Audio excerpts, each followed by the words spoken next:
જય ઈસુ. સંતોની કેડીમાં આપ સૌને સુસ્વાગત. લોકો 5:13 કહે છે, ઈસુએ હાથ લંબાવીને તેને સ્પર્શ કરીને કહ્યું, હું તો ઈચ્છું છું તું સાજો થા.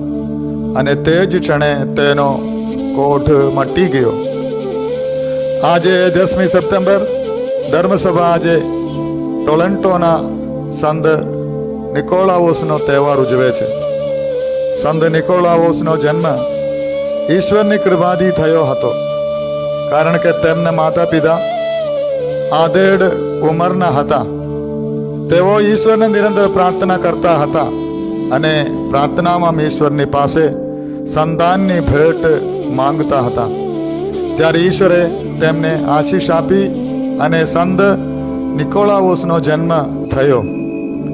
સંત નિકોલાવોસ ફાધર રેજિનાલ્ડોના ઉપદેશથી ઘણા પ્રભાવિત થયા અને તેમને આ સમગ્ર વિશ્વમાં જેમને કોઈ નથી એવા નિરાધાર, નિસહાય અને ગરીબ લોકો માટે કામ કર્યું.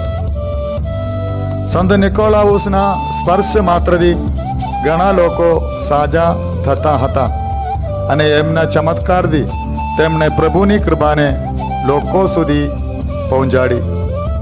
તેમનું મૃત્યુ ઈસવીસન 1305ના 10 સપ્ટેમ્બરના દિવસે થયું.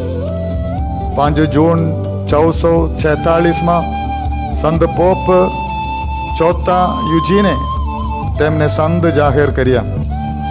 એ પિતા પરમેશ્વર, તમે સંત નિકોલાવોસમાં લોકોના ભલા માટે કરવાનો અદમ્ય ઉત્સાહ તથા અડગ સત્યપરાયણ પ્રેર્યા. આજે આપણે બધા મહાન સંત નિકોલાવોસ પાસે વિનંતી કરીએ કે આપણે પણ તેમના જેવા બનીએ.